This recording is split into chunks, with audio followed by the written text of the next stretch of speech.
چاہت کے باوجود پیغمبر اپنی مرضی نہیں کرتا، اس لیے کہ نبی کی مرضی اللہ کی مرضی ہے، اللہ کی مرضی نبی کی مرضی ہے۔ اور جب رکوع کی حالت میں آرڈر آ جاتا ہے، پیغمبر یہ نہیں کہتا کھو جبریل مینوں سلام تے پھیر لین دے، بلکہ آپ کہتے ہیں اندے وچ کیڑی گل ہے، اسی تو اوویں کرنا جویں میرے خالق نے مینوں سمجھا۔ بات سمجھ آ رہی ہے؟ بولو تو صحیح۔ فرمایا فَلَنُوَلِّيَنَّكَ قِبْلَةً تَرْضَاهَا فولی، جب فولی پڑھتا ہوں نا تو مجھے وہ منظر یاد آتا ہے، کیا منظر ہوگا کہ فرشتے بھی دیکھ کر کہہ رہے ہوں گے یہ کیسا اللہ کا شاگرد کملی والا ہے، اور کیسے کملی والے کے شاگرد یہ صحابہ ہیں کہ ذرا بھی سوچتے نہیں ہیں، جو آرڈر آتا جاتا ہے وہ کرتے جاتے ہیں۔ صحابہ کو جبریل نظر نہیں آئے، جو کان میں کہہ دیا حضور گھومتے گئے، حضور پھرتے گئے۔ صحابہ نے کہا کہ پیغمبر اپنی مرضی سے کچھ نہیں کرتا، یہ اس وقت کرتا ہے جب وہ کرواتا ہے، لہذا عرش والا بھی راضی رہے تے اے فرش والا بھی راضی رہے۔ کہو سبحان اللہ، پیار سے کہو سبحان اللہ۔ یہ تو آپ حضرات کی محبت ہے اور حضرت مفتی صاحب کے خلوص اور ان کا پیار ہے کہ بات میرے ذہن میں بھی نہیں تھی کہ یہ کیا جانی ہے، اللہ نے کیا کروا دی۔ اور پھر اس کے بعد اس جگہ پر نشانی کے لیے مسجد بنا دی گئی، جس کا نام آج بھی مسجد قبلتین ہے۔ قبلتین، دو قبلوں والی مسجد، اور پہلے دونوں طرف محرابوں کے علامات تھیں، جہاں نماز ہوتی وہاں بھی، اور جو پہلا قبلہ اول تھا اس طرف بھی۔ لیکن ہمارے پاکستانی جو پنجابی، ہر کام کرنے سے پہلے ہم لوگ مشورہ کر لیتے ہیں، دکان ڈالنی ہے کیا خیال ہے جی، کون سا کپڑا ڈالنا چاہیے، پرچون کی کریانے کی کون کون سی آئٹم رکھنی چاہیے، فلاں زراعت کا کام کرنا ہے کون سی کھاد لگانی چاہیے، میڈیکل سٹور ہے تو اس میں کون سا علاقہ اچھا رہے گا، سارے مشورے کرتے ہیں۔ لیکن جب عمرہ کے لیے جانا ہوتا ہے ہم لوگ تیاری نہیں کرتے، اور ہم لوگ مشورہ نہیں کرتے، ہم لوگ پوچھتے نہیں کسی صاحب علم سے، اپنی مرضی سے جاتے ہیں۔ نتیجہ کیا ہوتا ہے کہ وہ جس قبلے کو چھوڑا ہے اس قبلے کی طرف بھی منہ کر کے نماز پڑھتے ہیں۔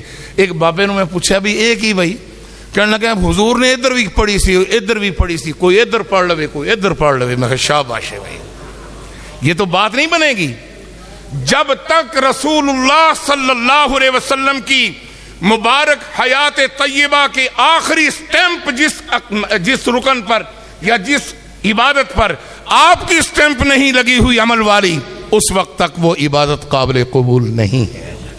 اس لیے کہ دین اسلام کے اندر عقل کام نہیں کرتی، دین اسلام میں محمد کریم کی نقل کام کرتی ہے۔ عقل کہتی ہے جب وضو ٹوٹ جائے تو جو جائے مقام ہے وضو ٹوٹنے کا وہ استنجا کرو، اس کے بعد وضو کرو۔ لیکن دین یہ کہتا ہے کہ نہیں، استنجے کی ضرورت نہیں ہے، ہوا کا اگر اخراج ہو گیا ہے صرف وضو کر لو تمہارا وضو بحال ہو جائے گا۔ عقل یہ کہتی ہے کہ استنجا کرو، محمد کی نقل کہتی ہے کہ صرف وضو کر لو۔ اب آپ بتاؤ کہ عقل سے کام لینا ہے یا حضور کی نقل سے کام لینا ہے؟ کہو صلی اللہ علیہ وسلم۔ میرے نبی نے زندگی کے اندر حیات طیبہ میں اگر کوئی عمل کیا وہ بھی نور ہے، لیکن جس کو چھوڑ دیا وہ اس وقت نور تھا، اور جب آپ نے کسی اور ترتیب پر جب اس عمل کو اپنایا اپنی رضامندی کے ساتھ اللہ کی رضا کی خاطر، تو پھر وہ نور علی نور ہے۔ فرمایا پھر اس پر چلو جس کو محمد نے پہلے کو چھوڑ کر اپنایا ہے، اسی کو سینے سے لگا لو، اسی میں کامیابی ہے۔ رسول اللہ صلی اللہ علیہ وآلہ وسلم آپ تشریف رکھتے ہیں، تشریف فرما ہیں آپ صلی اللہ علیہ وسلم اس کیفیت میں تشریف فرما ہیں کہ آنے والے نے پوچھا یہ چاچا کون ہے؟ لوگوں نے بتایا کہ یہ محمد الرسول اللہ ہے. وہ بچہ آگے آیا اور پاس آ کر نبی علیہ السلام کو مسکرا کے مخاطب کر کے کہتا ہے چاچا مینو سہتا ہی کہ نہیں, مینو پہچانا ہے یا نہیں پہچانا؟ آپ صلی اللہ علیہ وسلم نے فرمایا میں نے پہچان لیا ہے, میں نے پہچان لیا بیٹا, بھلا میرا کی نام ہے میں تن دسیا. آپ صلی اللہ علیہ وسلم نے فرمایا تیرا نام عبداللہ ہے اور تیرے ابا کا نام مسعود ہے.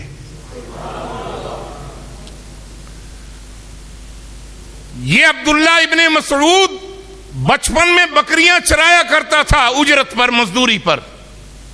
رحمت دو عالم صلی اللہ علیہ وسلم کا گزر ہوا. آپ صلی اللہ علیہ وسلم نے حضرت ابو بکر صدیق رضی اللہ تعالیٰ عنہ کو فرمایا ابو بکر بھائی بھوک کا تقاضا ہے, وہ ایک بچہ بکریاں چرا رہا ہے, ذرا اس کے پاس چلتے ہیں یا اس کو بلاؤ یا خود چلتے ہیں, پتہ کریں کہ اس کے پاس کوئی دودھ کا بندوبست ہے تو ہم پی لیں. آپ صلی اللہ علیہ وسلم خود ہی بنفس نفیس تشریف لے گئے. جنہوں نے سبحان اللہ کہا مجھے مزہ کرا دیا ہے, نہیں جنہوں نے کہا تھا ان کا کہہ رہا ہوں, اب آپ نے بھی کہہ دیا مجھے مزہ آ جاتا ہے. تو میں آپ کو بتا رہا تھا کہ آپ صلی اللہ علیہ وسلم تشریف لے گئے. فرمایا بیٹا کہ جی, فرمایا کہ دودھ ہوگا؟ کہتا ہے ساریاں بکریاں دا دودھ امانت ہے, یہ میں تھانوں کوئی نہیں دیندا, اس واسطے کہ مالکاں دیاں نے. ایک بکری انہوں نے مینوں دتی آئی کہ آ بکری دا تو دودھ پی سکنا ہے, وہ میں آپ بھی پی لیا تے لگن ٹپن والے نے پیوا دیتا ہے, ہن یہ ویلی ہے اس واسطے میرے کو دودھ کا ہی نہیں. آپ صلی اللہ علیہ وسلم نے ارشاد فرمایا اگر یہ تیرے والی بکری جو تیرے لیے اس نے جائز قرار دی ہے اپنے استعمال کے لیے, اگر اس میں سے ہی اللہ مجھے دودھ دے دے تو عرض کی یار, کہنے لگا کہ جی آپ ضرور پی سکتے ہیں. آپ صلی اللہ علیہ وسلم نے صدیق اکبر کو اشارہ کیا, رمز شناس نبوت تھے صدیق اکبر, حضور کے دیکھنے سے اندازہ لگا لیتے تھے کہ حضور کی چاہت کیا ہے. اس کے کان سے پکڑا, بکری کے پاس لے آئے. آپ صلی اللہ علیہ وسلم نے اوپر دست نبوت, دست رسالت, دست رحمت پھیرا, بسم اللہ وعلا برکت اللہ. ابو بکر کو بھی عقیدہ دے دیا کہ برکت کس کے پاس ہے. فرمایا تبارک الذی بیدہ الملک وہو علی کل شیء قدیر فتبارک اللہ احسن الخالقین. آپ صلی اللہ علیہ وسلم نے رحمت والا, برکت والا, رسالت والا, رحمت والا ہاتھ پھیرا, نیچے دیکھا ماشاء اللہ اس کے تھنوں میں دودھ. فرمایا اے ہوں میں ہی چوسا. ابن مسعود تو حیران رہ گیا, گیا پیالہ لایا اور لا کر اس کے اوپر ایک کپڑے کا حصہ رکھا تاکہ بال وغیرہ نیچے نہ جائیں. مہمان بڑا خوبصورت ہے, یہ جمیل نہیں اجمل ہے, حسین نہیں احسن ہے, یہ شریف نہیں اشرف ہے, یہ جمیل نہیں اجمل ہے.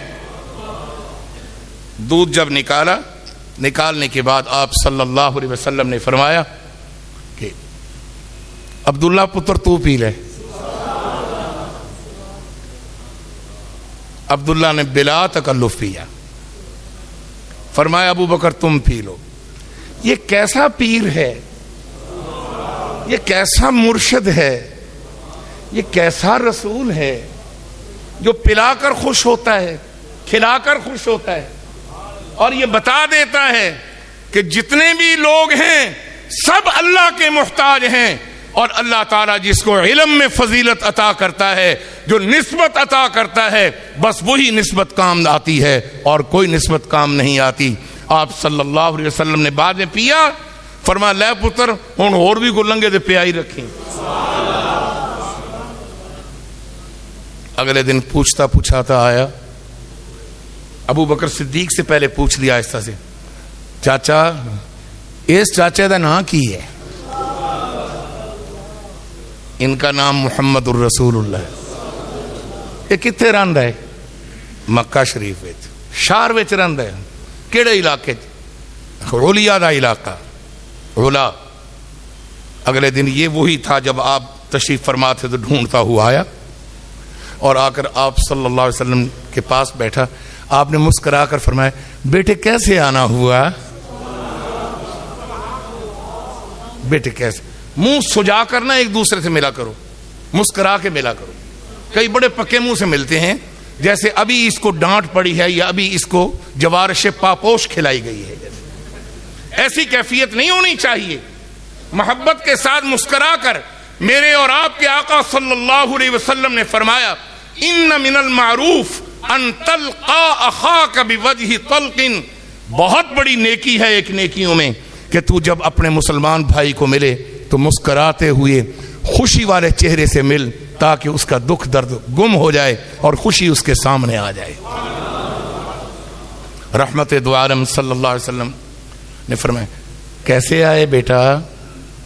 چاچا مینوں منتر سکھا جڑا تو جنتر منتر پڑھیا تے دودھ آ گیا. سمجھ آ رہی ہے؟ بولو. آپ صلی اللہ علیہ وسلم نے فرمایا میں نے اللہ کا نام لیا, میں نے بسم اللہ الرحمن الرحیم پڑھی, اللہ سے دل میں مانگا. جس نے دودھ, جس نے بکری کو چارہ کھلایا, خشک جھاڑیاں کھلائیں, پتے کھلائے اور پھر اس کے پیٹ میں خون بھی پیدا کیا, پیشاب بھی پیدا کیا, مینگنے بھی پیدا کی, لیکن خالص دودھ عطا کر دیا. میں نے اسی کا نام لے کر بسم اللہ پڑھی. چاچا مڑ کے میں یاد کر سا. فرمایا کہ تو مجھ پر ایمان لا کہ میں اس کا سچا رسول ہوں اور اس کی توحید پر ایمان لا کہ اس کے سوا معبود کوئی نہیں. جب یہ باتیں کی ابن مسعود نے کلمہ پڑھ لیا. آپ صلی اللہ علیہ وسلم نے اس کی دل جمعی کے لیے یہ انداز اپنایا. فرمایا موڈے تے کی ہے؟ اکھے جی یہ میری چادر ہے. فرمایا اس کو بچھاؤ. چادر کو بچھایا. آپ فرماتے اللہ اس بچے کو میری امت کا بہت بڑا عالم بنا دے.